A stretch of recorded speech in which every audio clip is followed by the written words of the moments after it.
Hello students, crack के online learning platform पे आपका स्वागत है। आज हमारे साथ स्पेशल गेस्ट है मिस्टर मिलिंद। मिलिंद ने आईएफएससी ग्रेड 2024 क्लियर किया है। So first of all Milind, many congratulation to you for this great achievement. बहुत ही कम वैकेंसी थी, टफ कंपटीशन, और फाइनली आप आईएफएससी ग्रेड ए ऑफिसर बन गए हो। Thank you sir. तो कैसा फील हो रहा है, मतलब एक बैंक ऑफिसर से IFSC grade A officer?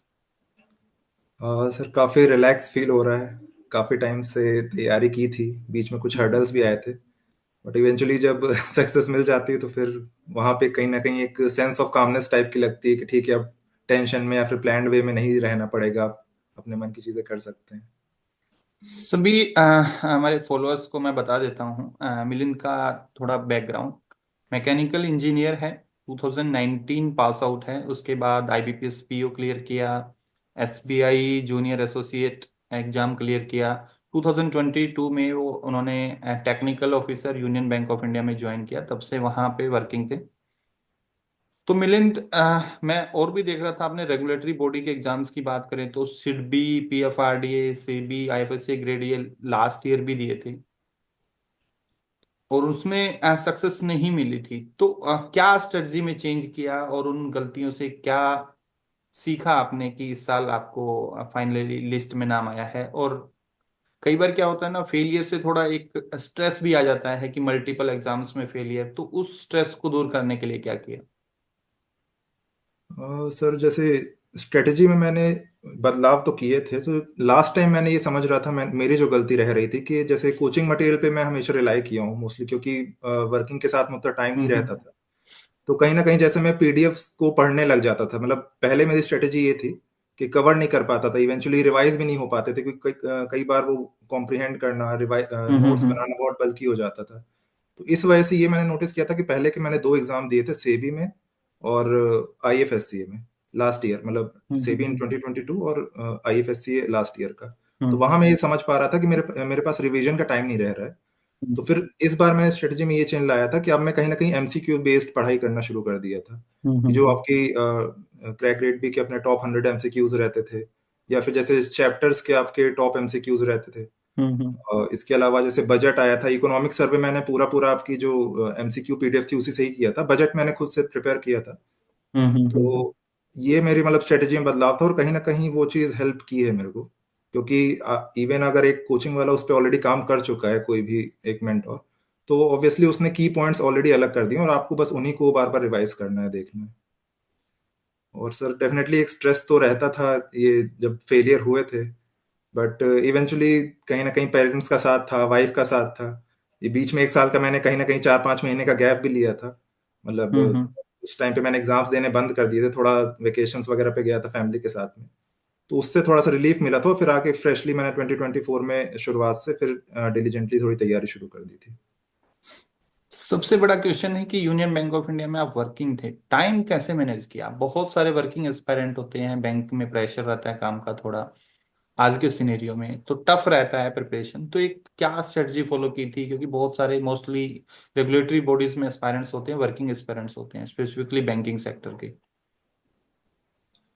Sir इसके लिए तो बस अब यही रहता है कि आपके पास जितना टाइम आप स्क्वीज़ कर सकते हो। जैसे मॉर्निंग में मेरा मोस्टली रूटीन रहता था कि 2 से 3 घंटे मैं कवर कर लूँ डेली। तो सुबह उठ के पढ़ाई कर ली, जैसे मोस्टली मैं पीडीएफ्स को ही फॉलो करता था, जो भी करंट अफेयर वगैरह आ रहे हैं, या फिर आपके 10 दिन के जैसे कंपाइलेशंस रहते थे, उनको रिवाइज़ हम्म। कर लिए।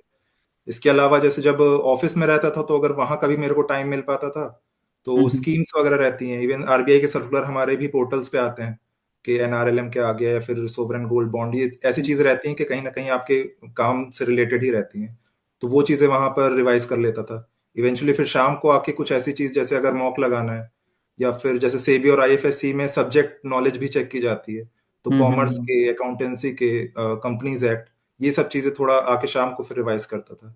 तो शाम को तो 1 से 1.5 घंटा ही कर पाता था, मोस्टली मॉर्निंग में ही करता था। ठीक। एक मैंने ये देखा है कि बहुत सारे स्टूडेंट क्या करते हैं, सोशल मीडिया पे टाइम वेस्ट बहुत करते हैं। जैसे स्पेसिफिकली तो टेलीग्राम पे ही डिस्कशन में बहुत टाइम वेस्ट करते हैं। तो अपने आप को, क्योंकि और एक ना फियर ऑफ फेलियर हो जाता है कि टेलीग्राम पे पता नहीं क्या ही आ जाएगा ग्रुप में, मेरे से मिस ना हो जाए। रहता है एक जनरली जब हम प्रिपेयर कर रहे होते हैं। तो इस फियर ऑफ फेलियर से बचने के लिए क्या किया था? क्या सोशल मीडिया डिस्ट्रैक्शन को दूर करने के लिए, सोशल मीडिया पे टाइम वेस्ट करने के लिए क्या स्ट्रेटजी फॉलो की? सर जब नया नया मैं भी तैयारी शुरू किया था तो कहीं ना कहीं मैं भी इस चीज़ में फंसा था, थोड़ा सा टेंशन तो हो जाता है। टेलीग्राम पे हम्म। देखो तो मल्टीपल सोर्सेज दिखते हैं, कई लोग अपना स्ट्रेटेजी बता रहे होते हैं, तो अपन कहीं ना कहीं फील करने लग जाते हैं कि यार अपन पीछे छोड़ रहे हैं, फोमो टाइप का होने लग जाता है। हम्म। तो बट ये थोड़े टाइम के लिए था, आई थिंक कुछ महीनों के लिए था, बट इवेंचुअली फिर कहीं ना कहीं जब टाइम आपके पास लिमिटेड होता है तो इवेंचुअली मेरे फोन में ऐसा कोई ऐप्स भी नहीं थे। इवन हम्म। मैं किसी सोशल मीडिया पे एक्टिव भी नहीं हूँ, इंस्टाग्राम पे जस्ट चलाता हूँ, वो मीम्स वगैरह देखने के लिए रहते थे कि अपने आप को थोड़ा सा कूल ऑफ करने के लिए, कि हाँ भाई दिमाग हम्म। डाइवर्ट करने के लिए। बाकी उसके अलावा ऐसा कोई स्ट्रेटजी तो नहीं थी। बाकी बहुत ज्यादा इंटरेक्शन मैं खुद मतलब नेचर वाइज भी ऐसा हूँ कि बहुत सोशल मीडिया पे एक्टिव नहीं रहता हूँ, तो उसमें इतनी ऐसा दिक्कत नहीं आई थी मुझे। ओके। दूसरा क्वेश्चन मैं जनरली हमारे सब्सक्राइबर से पूछता हूँ कि इतने सारे प्लेटफॉर्म हैं, अग्रेसिव मार्केटिंग के साथ भी हैं, आप banking affordability was not an issue, तो क्रैक ग्रेड भी ही क्यों चुना आपने? हाँ सर, क्रैक ग्रेड बी का मैंने मेरे को सबसे पहले ध्यान आता है आई थिंक 2022 के आसपास, एक बार जब बजट रिलीज हुआ था। तो उस टाइम मैं कहीं पे ढूंढ रहा था तो क्रैक ग्रेड बी की मेरे को एक पीडीएफ मिली थी बजट की, और वो मेरे को बहुत बढ़िया लगी थी। मतलब जिस तरीके से उसमें सारा कंटेंट और की चीजें अलग से बताई हम्म। गई थी। तो वो पहला इंस्टेंस था जब मैंने क्रैक ग्रेड बी के बारे में सुना था, क्या क्या है, कौन कौन से कोर्सेज हैं। तो उस टाइम मैंने आरबीआई ग्रेड बी का कोर्स परचेस किया था, ऑल्दो मैं उस टाइम पे मतलब उतना सीरियसली तैयारी नहीं किया था आरबीआई ग्रेड बी की। बट कहीं ना कहीं ओवरव्यू मेरे को समझ में आ गया था कि हाँ ये मतलब शॉर्ट कंटेंट है, किया जा सकता है। क्योंकि उसके पहले हम्म। एक दोस्त का मैंने कंटेंट चेक किया था, किसी दूसरे इंस्टीट्यूट का था। तो उसका मैंने कुछ टाइम पढ़ाई भी की थी, बट इवन 2 या 3 महीने में मैं शायद उसके 3 या 4 चैप्टर भी पूरे नहीं कर पाया था, क्योंकि इतना ज्यादा वो इलेबोरेट था कि वो मतलब समझ में आ गया था कि वो 2 साल में भी पूरा नहीं किया जा सकता है। तो हम्म। इसलिए क्रैक डेड भी का एक तो ये मेरे को ये था कि शॉर्ट एंड कंसाइज है, तो वो मैं कंप्लीट कर सकता हूँ। और दूसरे जो आपके एमसीक्यूज वगैरह आते थे वो मैंने कुछ टाइम पहले भी देखे थे, यूट्यूब पे भी देखता था। तो एक वो काफी हेल्पफुल लगा था, इसलिए इसको फॉलो करता था। ओके। तो जैसे कि आईएफएससी हमारा फेज 1 जो है, सिर्फ आपको क्वालिफाइंग था, क्वालिफाइंग मार्क्स लेने हैं। मेन हम डिस्कस करेंगे कि सोर्सेज क्या फॉलो किए थे आपने मेनली, क्योंकि बहुत सारे स्टूडेंट होते हैं कि कोचिंग कंटेंट भी सब्सक्राइब कर लेते हैं, उसके बाद खुद से भी बहुत सारा टाइम वेस्ट करते हैं, जैसे कि आरबीआई की वेबसाइट पे या other regulatory body, news current affair भी खुद से पढ़ने में लग जाते हैं, बजट इकोनॉमिक सर्वे के रेफरेंस डॉक्यूमेंट से। तो इतना टाइम जनरली वर्किंग एस्पिरेंट्स के पास होता नहीं है। तो आपकी क्या स्ट्रेटजी रही थी फेज 1 के लिए स्पेसिफिकली? तो सर अब जैसे क्योंकि फुल टाइम वर्किंग था तो कहीं ना कहीं ये चीज पहले से दिमाग में थी कि देखो टाइम आपके पास में लिमिटेड हम्म। ही है। अब उसमें आप या तो 4 जगह आप अपना अपने तरीके से कर लो, या फिर एक चीज पे कंसंट्रेट कर हो जाओ। तो आई थिंक ये कहीं ना कहीं फायदा भी करता है वर्किंग एक्सपीरियंस के लिए, कि वो टू द पॉइंट ही बात करते हैं, टू द फोकस एक हम्म। ही चीज पे रिलाई करते हैं। तो यहाँ पे मैंने जैसे आरबीआई ग्रेड बी मतलब क्रैक ग्रेड बी पे ही रिलाई किया था। हम्म। और जैसे आरबीआई सर्कुलर्स हो गए, उसका काफी अच्छा जिस्ट आता है, मयंक सर से मैंने कई बार उनकी वीडियोस देखे हैं। उसके अलावा जैसे पीआईबी और करंट अफेयर का जो अपन न्यूज वर्ल्ड का कंपाइलेशंस रहता था वो काफी अच्छा लगता था। तो इतने करने के बाद मतलब ये भी मेरे को बहुत ज्यादा लगता था कि मैं कर पाऊंगा कि नहीं कर पाऊंगा, और एक दो जो फेलियर्स हुए थे वहां पे यही रीजन था कि मैं उनको दोबारा रिवाइज भी नहीं कर पाया था, क्योंकि उतने अच्छे से मैं उसके साथ में कि प्रैक्टिस में नहीं आ पाया था, एक तरीके से कह सकते हैं। तो इवेंचुअली फिर जब दूसरी बार मैंने इस बार जनवरी में शुरुआत की थी तैयारी की, तो कहीं ना कहीं वो हम्म। चीज मैं दोबारा से मतलब सीखना चाहा था कि लास्ट टाइम जो गलती की थी वो इस टाइम नहीं करनी है।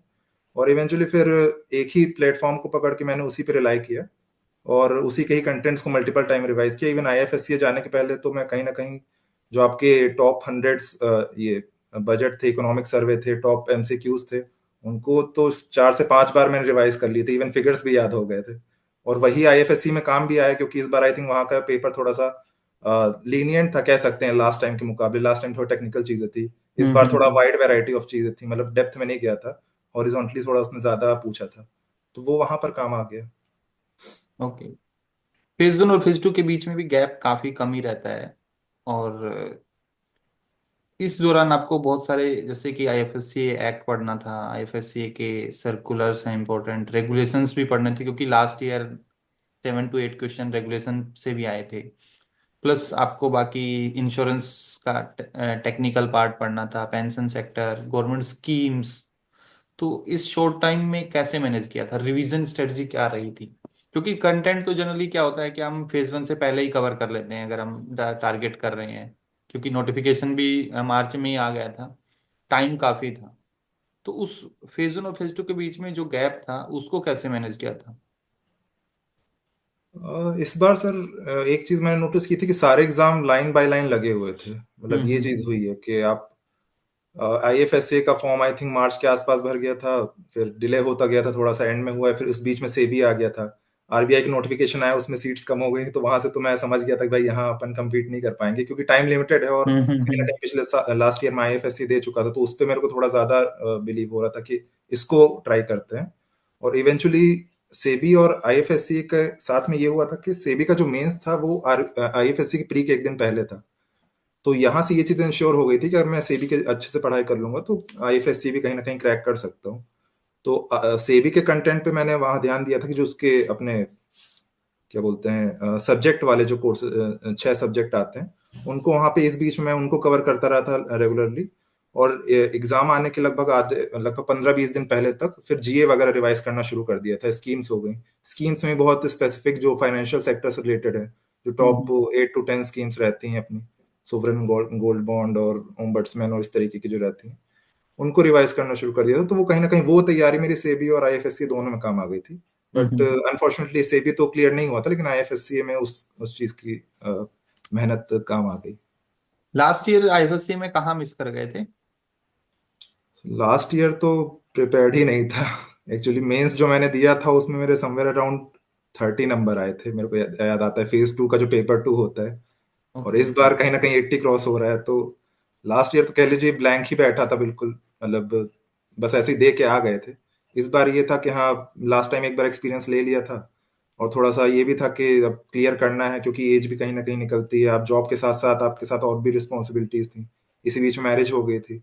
तो हम्म। फिर ये था कि इस बार निकालना है, तो इस बार थोड़ा डेडिकेटेडली इन पे फोकस किया था, इस specially on SEBI and IFSC तो एक एग्जाम। ये मैसेज भी जाता है जितने भी एस्पायरेंट्स हैं उनके लिए कि अगर आप अच्छी तरीके से प्रिपेयर करेंगे, एक कंसिस्टेंसी के साथ, आप फोकस्ड होके, तो आप एग्जाम क्लियर कर सकते हैं। आपने 30 से 80 प्लस मार्क्स की जर्नी क्रॉस की है।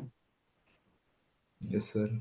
अब ये चीज तो रहती है सर, आपके साथ पर्सनली प्रोफेशनली तो ऑब्लिगेशंस आते ही रहते हैं। But hmm. इवेंचुअली वही बात हो जाती है कि आप, मतलब ये चीज कई बार मैं अपने मोटिवेट करने के लिए, सेल्फ मोटिवेशन के लिए बोलता था कि भाई शुरुआत क्यों की थी, मतलब इतना आपने टाइम एफर्ट डाला है, मतलब कुछ और भी कर सकता था, मतलब पैरेलल कोई डिग्री ले हम्म। लेता, डिप्लोमा कर लेता।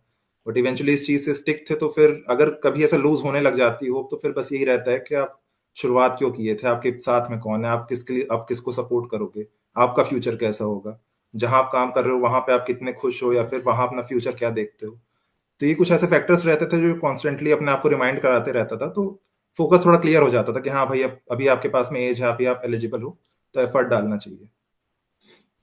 एक और जनरली स्टूडेंट्स फेस करते हैं एक प्रॉब्लम ना, इस जो रेगुलेटरी बॉडी एग्जाम्स है, सेबी का हो, आईएफएससी हो, आरबीआई का जीए हो या आरबीआई का फेज 2 हो, इनमें फैक्ट्स और डेटा बेस्ड क्वेश्चंस बहुत आते हैं। आपको बहुत सारा डेटा क्रैम करना होता है, क्योंकि आपको बजट भी क्रैम करना है, आपको इकोनॉमिक सर्वे भी, आपको स्कीम्स भी, आपको फाइनेंस का स्टेटिक भी क्रैम करना है, आपको सर्कुलर्स भी, आरबीआई के बहुत सारे डेटा, आईएफएससी के सर्कुलर हो गए।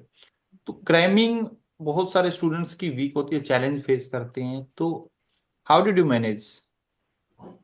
और डेफिनेटली सर, इसमें इवन मुझे भी दिक्कत आती थी काफ़ी, बट इसके लिए मैंने ये ट्राई किया था कि जैसे कोई अगर टॉपिक पढ़ रहा हूँ, जैसे आरबीआई का हो गया कि सीपीआई से रिलेटेड कोई डेटा पढ़ रहा हूँ, हम्म। डब्ल्यूपीआई से रिलेटेड या फिर एमपीसी से रिलेटेड पढ़ रहा हूँ, तो उसी टाइम पे उसके जैसे थोड़ा सा अपन ने एक्स्ट्रा जाके नेट पे सर्च कर लिया या फिर अपने नोट से पढ़ लिया कि भाई हम्म। एमपीसी का पढ़ रहे हैं तो कितने मेंबर होते हैं, करंटली कौन कौन से मेंबर्स हैं, कितने टाइम में उनकी मीटिंग्स होती हैं, हम्म। उनके मिनट्स कब सबमिट किए जाते हैं, इस तरह के छोटे छोटे जो फैक्ट्स रहते हैं, वो आप अगर एक टॉपिक पढ़ रहे हो तो उसके साथ में कुछ छोटे छोटे एक्स्ट्रा फैक्ट्स पढ़ लोगे, तो कहीं ना कहीं वो लॉन्ग टर्म मेमोरी में आपके सेव हो जाता है। मतलब जब आपको सीपीआई का नाम सुनाई देगा तो उसका आपको बेस ईयर याद आ जाएगा, कौन उसको रिलीज करता है, लास्ट क्वार्टर में या फिर लास्ट ईयर में उसका कितना कुछ परसेंटेज रहा था। फिर भी अगर क्लियर भी याद ना है तो कहीं ना कहीं एक हल्का सा रफ फिगर तो आपके दिमाग में आ ही जाता है। वही मोस्टली मैंने ट्राई किया था यहाँ पर। मतलब in depth study plus revision is the main की। यस सर, अगर टाइम कम है तो डेफिनेटली आपको लिंक तो करने पड़ेंगे थोड़ा सा कई सारी हम्म। चीज़ों को साथ में, और उसी की तरह आपकी एक वो एक कहानी कह लीजिए दिमाग में बन जाती है, तो आप याद होती जाती हैं चीज़ें इवेंचुअली, मल्टीपल टाइम रिविजन्स करने से वो एग्जाम के टाइम तक भी याद रहता है। एक क्वेश्चन और पूछना चाहूंगा मैं कि मैकेनिकल इंजीनियरिंग से बैंकिंग सेक्टर क्यों चुना?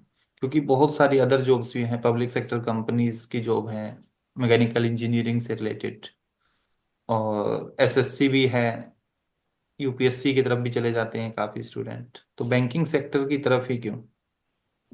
तो सर मेरी एक्चुअली 2019 में मेरी मैकेनिकल इंजीनियरिंग पूरी हुई थी Madhav institute of technology and hmm science Gwalior से। और उस टाइम पे मैं थोड़ा सीरियस था गेट के लिए, मतलब उस टाइम पे हमारे जो सीनियर्स रहते थे कॉलेज में, और वहाँ पे थोड़ा ऐसा माहौल भी था, साथ के दोस्त रहते थे कि hmm I was motivated for going in IOCL ONGC by clearing the GATE. So उस टाइम 18 से मैंने तैयारी शुरू की थी, और 19 का एग्जाम अपियर किया था, ठीक ठाक रैंक हम्म आई थी और मार्क्स भी ठीक थे, बट टॉप PSUs नहीं ऑफर हो रहे थे। तो फिर एक साल का मैंने ड्रॉप लिया और इवेंचुअली दोबारा प्रिपेयर किया था। और फिर जब मैंने गेट दिया तो इवन मैं मोर प्रिपेयर्ड था, लेकिन मेरे मार्क्स सेम टू सेम आए लास्ट ईयर के कंपैरिजन में। तो कहीं ना कहीं मुझे समझ आ गया था कि वो 3 घंटे का खेल ही रहता है, वहां पे जाके क्या कर रहे हो वो मैटर करता है। और हम्म फिर उतना देने के बाद में एक बार्क का एग्जाम हुआ था, भाभा एटॉमिक रिसर्च सेंटर का। तो फिर उसका भी दिया था, तो उसका मेरा रिटर्न निकल गया था, और इवेंचुअली उसका फिर मैंने इंटरव्यू दिया था। बट इस बीच में ये हो गया था कि कोविड आ गया था, तो कोविड आने की वजह से जितने रिजल्ट्स थे वो सारे डिले हो गए।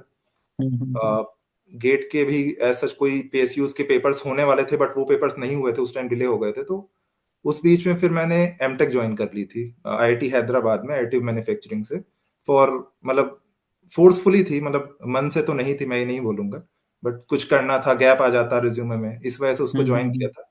बट कोविड जैसे जैसे खिंचता चला गया था, तो वो हम लोग का वर्क स्टडी फ्रॉम होम ही चलता रहा, वहां हमें कभी जाने का मौका नहीं मिला। और घर में फिर कुछ टाइम कुछ ऐसी दिक्कतें आ गई थी कि कहीं ना कहीं ये हो गया था कि अब जॉब लेनी पड़ेगी, क्योंकि उस हम्म टाइम सिनारियो ऐसा दिख नहीं रहा था कि जॉब मतलब मिलेगी इजीली, इवन IIT से पास आउट होने के बाद भी। तो फिर ये एक पॉइंट था 2021 के बीच में, जहां मैंने एमटेक से ड्रॉप आउट लेके बैंकिंग की तैयारी शुरू की थी, क्योंकि कहीं ना कहीं मेरा एक दोस्त भी बैंकिंग की तैयारी कर रहा था, और इसमें समझ में आता था कि थोड़ा जल्दी जॉब मिल जाती है, ऐसा मैंने सुना था। तो हम्म 2021 के मिड में मैंने अपना मतलब एग्जाम तैयारी शुरू की थी मई के आसपास। और पहला एग्जाम जो मेरा निकला था वो IDBI PGDBF AM का था, वो आई थिंक अक्टूबर या नवंबर के आसपास निकला था। फिर SBI JA उसी साल का मेरा निकल गया था, और हिमाचल की पोस्टिंग मेरे को आ गई थी। बट हिमाचल में उस टाइम पे काफी बर्फबारी हो रही थी, तो फिर वहां पे मैंने सोचा कि वहां तो नहीं जाना होगा। तो इवेंचुअली हम्म फिर यूनियन बैंक का टेक्निकल ऑफिसर आया था, और इसमें एक खास बात ये थी कि उन्होंने बीटेक सिर्फ मांगा था, मतलब कोई आपसे फाइनेंस का एक्सपीरियंस नहीं या फिर प्रीवियस वर्किंग एक्सपीरियंस नहीं था। तो ये मैंने दिया था, और इवेंचुअली ये भी क्लियर हो गया था। आई थिंक 31 दिसंबर को इसका मेरे पास में रिजल्ट आया था।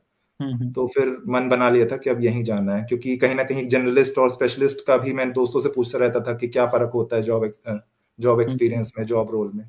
तो ये समझ में आया था कि स्पेशलिस्ट शायद बेटर एक जॉब अपॉर्चुनिटी रहती है। तो यहाँ से मेरा मैकेनिकल से बैंकिंग की तरफ आना मतलब हो गया। सो नाउ आईएफएससी क्लियर किया है, तो अभी फिर जैसे बहुत सारे एस्पायरेंट्स रहते हैं उनका आरबीआई टारगेट रहता है, तो do you any such aim to go to RBI और you will stick to the IFSC? No sir, actually इसका मेरा टारगेट एज सच कभी था नहीं। मैंने 2022 में मैंने एक तैयारी शुरू की थी, मेरे को उस टाइम पे जॉब की हम्म जरूरत थी, तो मतलब 2021 में तैयारी शुरू की थी। तो जॉब जब मिल गया था, तो उसके बाद फिर मेरे को समझ में आया कि ओके आरबीआई ग्रेड बी का एग्जाम ऐसा होता है, इस तरीके की उसमें सिलेबस रहता है। मतलब सुना पहले भी था, बट इतने डीप में कभी देखा नहीं था।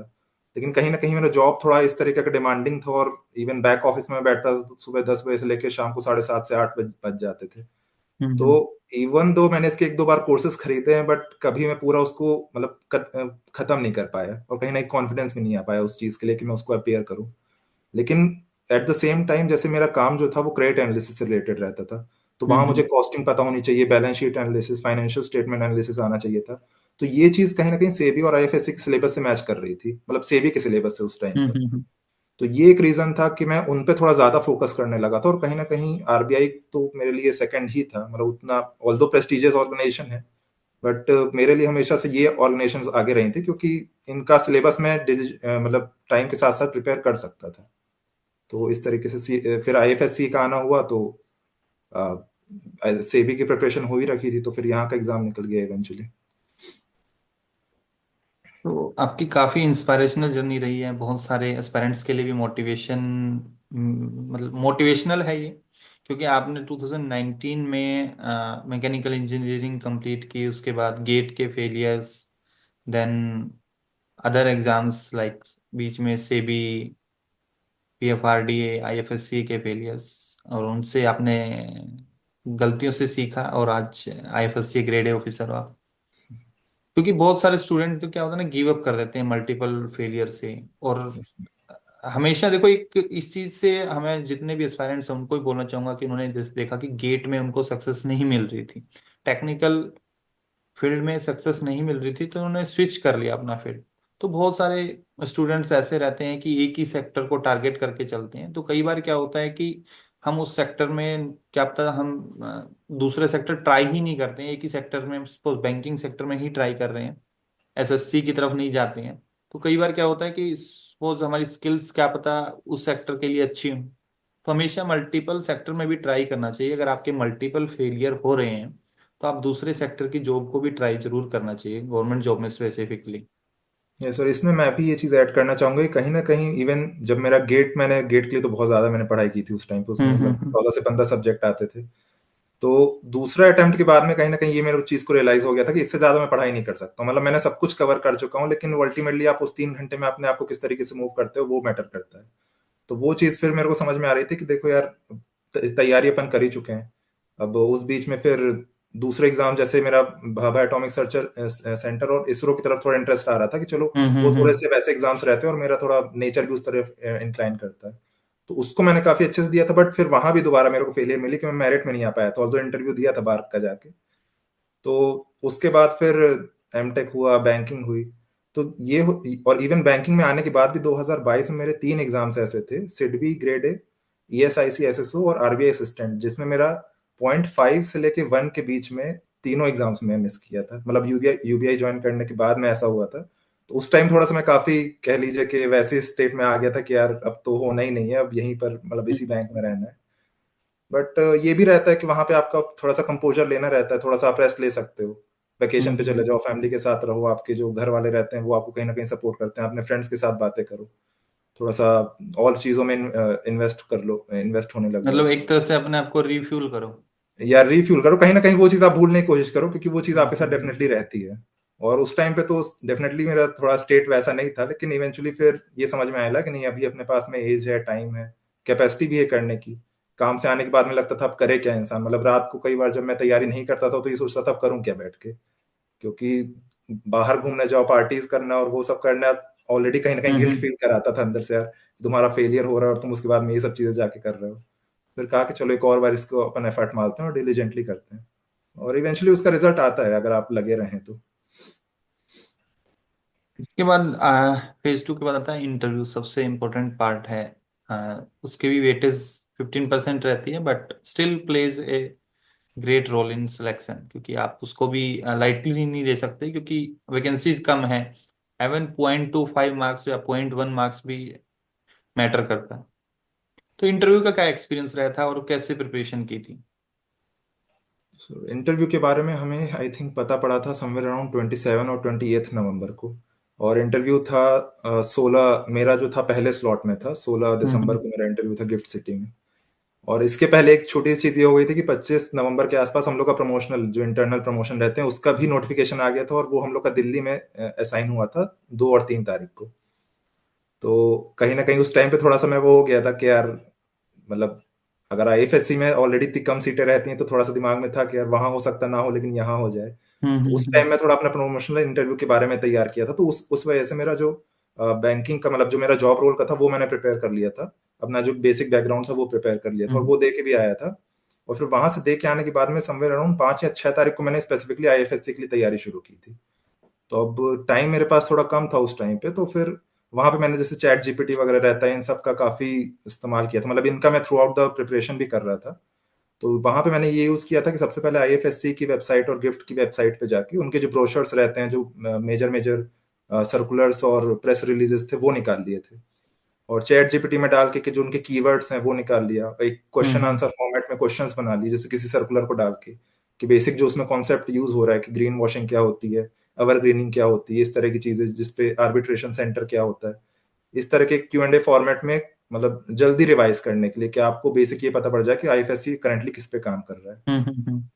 और इसके अलावा जैसे यूट्यूब पे जाके स्पीचेस देखी थी, बीएफएसआई एक समिट हुई थी, तो उसकी ट्रांसक्रिप्ट्स निकाल के इवेंचुअली उस पे चैट जीपीटी पे डाल के उनका समरी बना लिया कि हॉट टॉपिक्स कौन से हैं, जो चेयरमैन हैं या फिर जो मीडिया है, फाइनेंस मिनिस्टर हैं, पीएम मोदी किन चीज़ों पे बात कर रहे हैं, तो इनकी समरी बना के फिर इनको बार बार पढ़ लिया था, तो कहीं ना कहीं आईएफएससी का एक बैकग्राउंड तैयार हो गया था। और हम्म। फिर बेसिक एचआर के क्वेश्चंस हो गए, और कुछ जॉब्स रिलेटेड तो ऑलरेडी तैयार हो ही गया था।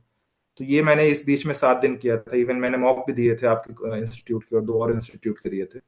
और लेकिन इतना पढ़ने के बाद भी जो मेरा इंटरव्यू था उसमें उन्होंने सिर्फ मेरे जॉब से पूछा था, मतलब ऐसा उन्होंने एक्स्ट्रा कुछ भी नहीं पूछा था। बेसिक एमएसएमई की क्या डेफिनेशन रहती है, और आप जॉब क्या करते हो, वहां पे आपको क्या दिक्कतें आती हैं, आपने कौन सा बड़ा प्रोजेक्ट हैंडल किया है, या फिर अगर कभी कॉन्फ्लिक्ट्स हुए हैं तो किस तरीके से हुए हैं। तो कहीं ना कहीं ये समझ में आ रहा था कि वो पर्सनैलिटी जज करना चाह रहे हैं कि आप अगर पॉलिसी मेकिंग में आते हो तो आप, अगर कभी दिक्कत आती है तो क्या आप बीच का रास्ता निकाल सकते हो, या फिर आप प्रेशर में आ जाओगे, क्या होगे। तो उस तरीके से मैंने थोड़ा अपना इंटरव्यू बेंड करने की कोशिश की थी, और इवेंचुअली मेरे हिसाब से तो अबव एवरेज कह सकते हैं, ठीक ठाक रहा था इंटरव्यू। और हमारी जो पैनल हेड थी स्मिता नागराज मैम थी, एमएस साहू सर भी थे, उनको देख के ही उस टाइम पे काफी वैसा टाइप का फील हुआ था कि बताओ इनके बारे में, जब अभी 2 साल तक पहले तक पढ़ते थे, रटते थे नाम, वो सामने बैठ हम्म। के इंटरव्यू ले रहे हैं। तो और कहीं काफी कॉर्डियल भी इनका जो पैनल था, काफी कॉर्डियल रहता है। तो इवेंचुअली आप, अगर आप प्रिपेयर करके आए हो और अपने बारे में जानते हो तो आप इजीली बता सकते हैं। तो उन्होंने ये नहीं पूछा कि मैकेनिकल इंजीनियरिंग से आईएफएससी है? हाँ सर, पूछा तो नहीं, एक्सपेक्ट तो किया था शायद पूछेंगे, बट उन्होंने नहीं पूछा। उन्होंने सीधे ओके। पूछा था कि आपका जो नाम है ये बहुत मराठी टाइप का लगता है, मिलिंद मोस्टली इधर होता है, आप जबलपुर से हो। इस तरीके हम्म। से मतलब कैजुअल शुरुआत की थी, थोड़ा सा मेरे को कंफर्ट करने के लिए। और फिर नॉर्मल कि आपका क्या जॉब है, टीवी जैसे कई लोग को नहीं पता होता है कि उसका मतलब क्या होता है, आप जॉब है, हम्म। डेस्क जॉब है, किस तरह के प्रोजेक्ट्स आप हैंडल करते हो, जबलपुर में किस तरह का रीजनल है आपका, मतलब किस तरह के प्रोफाइल्स के प्रोजेक्ट्स आते हैं आपके पास में। तो उसी पे ही मेरा इंटरव्यू समवेयर अराउंड 25 मिनट्स चला था। एक और मैं आपसे जानना चाहूंगा कि बहुत सारे स्टूडेंट्स मल्टीपल सोर्स की तरफ भागते हैं। एक फियर ऑफ फेलियर रहता है माइंड में कि नहीं, उस कंटेंट में क्या मिस कर सकता हूँ। तो एक जेन्युइन एडवाइस चाहूंगा मैं एस्पायरेंट्स के लिए कि क्या एक ही सोर्स को फॉलो करके एग्जाम निकाला जा सकता है? डेफिनेटली सर, इस चीज़ पे तो मैं खुद बिलीव करता हूँ, क्योंकि मैंने भी 2 सोर्सेज यूज़ किए थे, एक नहीं था, लेकिन मैंने पूरा पूरा इन्हीं पे रिलाई किया। इसके अलावा मतलब इतना भी नहीं था कि मैंने हम्म दिन की क्या न्यूज़ आती थी या पेपर में कौन से आर्टिकल आ रहा है वो भी नहीं पढ़ता, मतलब इसी पे ही पूरा पूरा रिलाई करता था। हम्म और आप ये चीज़ नोटिस करें कि हर साल हर कोचिंग से, आप किसी भी कोचिंग से लड़के निकल रहे हैं। तो हम्म कहीं ना कहीं आप अगर, और कोचिंग वाले भी उस पर अल्टीमेटली काम कर रहे हैं, तो कहीं ना कहीं वो आपको अच्छी चीज ही प्रेजेंट कर रहे हैं। तो आप अगर उतना ही कर लो, मतलब 1-2 साल में मेरी लर्निंग्स ये भी थी कि आप मल्टीपल सोर्सेज की तरफ भागोगे तो आप एक तो पूरा कर नहीं पा रहे हो, 4 कहाँ से पूरा करोगे। तो ये चीज मेरे को समझ में आई कि आप एक को पकड़ो, शुरू से लेके उसी के साथ में स्टिक रहो, मल्टीपल रिविजन्स करो, तो कहीं ना कहीं आपका ओवरऑल 80% कवर हो ही जाता है। और ठीक है, आपको अगर दूसरी कोचिंग का किसी का अच्छा मटेरियल, कोई स्पेसिफिक पार्ट लग रहा है, कोई अच्छा एमसीक्यूज देता है, कोई अच्छा एक्ट्स या पीडीएफ्स की, मतलब शॉर्ट में पीडीएफ देता है, तो आप उनको एड ऑन के तौर पे यूज कर सकते हो, बट उसके बीच में कंफ्यूज होकर अपना टाइम वेस्ट करना इज नॉट गुड। ओके। तो मिलिंद, काफी लर्निंग्स रहेंगी फ्यूचर एस्पायरेंट्स के लिए भी इस इंटरव्यू से, इस स्ट्रेटजी से। तो आपका क्या मैसेज रहेगा फ्यूचर एस्पायरेंट्स के लिए? आप भी एक एस्पायरेंट की जर्नी से अभी ऑफिसर की जर्नी में हैं, ऑफिसर बन गए हैं आईएफएससी ग्रेड 1। तो एज ए एस्पायरेंट आप क्या एडवाइस करना चाहोगे सर फ्यूचर बेसिक तो एस्पायरेंट्स मैं, को? यस सर, बेसिक तो मैं यही बोलूंगा कि आप अगर शुरू किए हो तो क्यों शुरू कर रहे हो, पहले आप तो वो चीज़ क्लियर कर लो। मतलब ठीक है, किसी के साथ प्रोफेशनल दिक्कतें होती हैं, पर्सनल हम्म होती हैं, कुछ और भी चीज़ें हो सकती हैं। तो ये चीज़ आपको थ्रू आउट द प्रिपरेशन आपके क्लियर होनी चाहिए कि आप, क्योंकि बहुत ऐसे टाइम्स आते हैं आप फेलियर्स होते हो, आपके पास में पर्सनल ऐसी दिक्कतें आ जाती हैं कि आप उसको कई बार साइड नहीं कर सकते हो, हैंडल करना पड़ता है। बट इवेंचुअली वो गोल आपके सामने सेट रहना चाहिए किसी ना किसी वे में, और आपको सबकॉन्शियसली भी उसकी तरफ ही एक्ट करना चाहिए। इवन लाइक मेरा जॉब था इस तरीके का कि कई बार इवन मैं आज तक किसी ऑफिस पार्टी में नहीं गया हूँ, सिर्फ 2 पार्टीज अटेंड किया हूँ। तो इवन लोग भी मेरे को कहते थे कि ये तो दिखता ही नहीं, इवन एडमिन ऑफिस में बैठता है उसके बाद भी। तो कहीं ना कहीं वो सबकॉन्शियसली मैं अपने आप को रेस्ट्रिक्ट करता रहता था कि यार मैं जितना ज़्यादा टाइम किसी और के साथ में दूंगा, वो मेरा कहीं ना कहीं टाइम भी जा रहा होगा, एनर्जी भी जा रही होगी। तो वो चीज़ आप हमेशा ध्यान में रखो। और वही है कि आप तैयारी कर रहे हो तो भाई फिर साथ साथ में अपने आप को हल्का रखने के लिए कुछ साइड बाय साइड चीज़ें करते रहें, बहुत ज़्यादा सोशल मीडिया पे इन्वॉल्व ना हो। घर वालों के साथ में, या फिर सबसे ज़्यादा जो आपके सपोर्ट रहता है वो आपके घर वाले ही रहते हैं, और आपके कुछ जो खास दोस्त रहते हैं वो रहते हैं, तो उनके साथ में आप अच्छे रिलेशंस बना के रखें। बाकी तो सर करने से हो जाता है आई थिंक। अगर आप मन से तैयारी किए हो तो आई थिंक, आई बिलीव कि वो आगे जाके सक्सेस आपको किसी ना किसी फॉर्म में देती है। So, thank you, Milind, for this wonderful session. And I wish you good luck for your future journey at IFSC. And many congratulations again. And thank you.